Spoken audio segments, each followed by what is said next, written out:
I saw Jeff Jacobs on a TV show the other day. The CBC had a crew in Gravelbourg, and I thought maybe he'd be there. So I watched the TV show, and I missed him.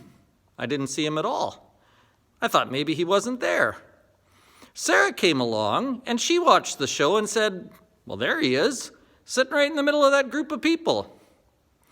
Every time I saw that group of people after that, I saw Jeff Jacobs. I looked for him the first time, completely missed him. Second time, when I knew where he was, when I knew what to look for, couldn't miss him. There he was, every single time. I think a similar thing happens to us in our spiritual lives. We believe that God is doing something. We pray to him. We ask him to answer prayer. We think something's going to happen, and then we start looking for his answers. We start looking for the things that he's done, and we can't see it. We don't know what's going on. And maybe even sometimes we wonder if he's heard us, if he is doing anything, if he's even there. But the truth is, we're looking in the wrong place. I think we as a society have believed a lie about God that's just true enough to make us believe it. I think we misunderstood something about how God works. One of the things Jesus came to clear up was that understanding. And so this Sunday, we're going to look at an incident from the Gospel of John.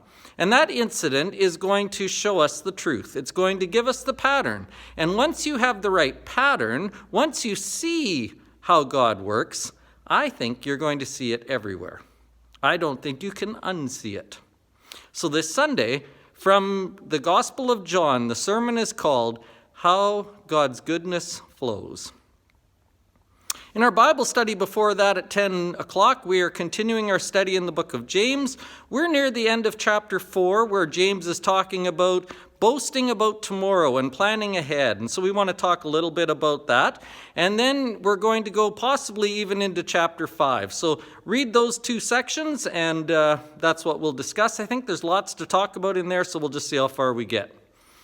As always, we are doing our lunches again in the wintertime, and so noon lunch is served here. So please bring soup, sandwich, chips, dessert, something that you can share with everybody else. Bring enough for your family and one other one. So we've got lots in case we have visitors. And please make plans to stay. It's always fun to hang around and visit and catch up with each other. It's an easy way to do that.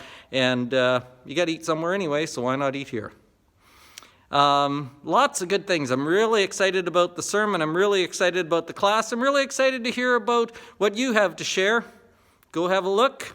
Come on Sunday and share that together. We'll see you then.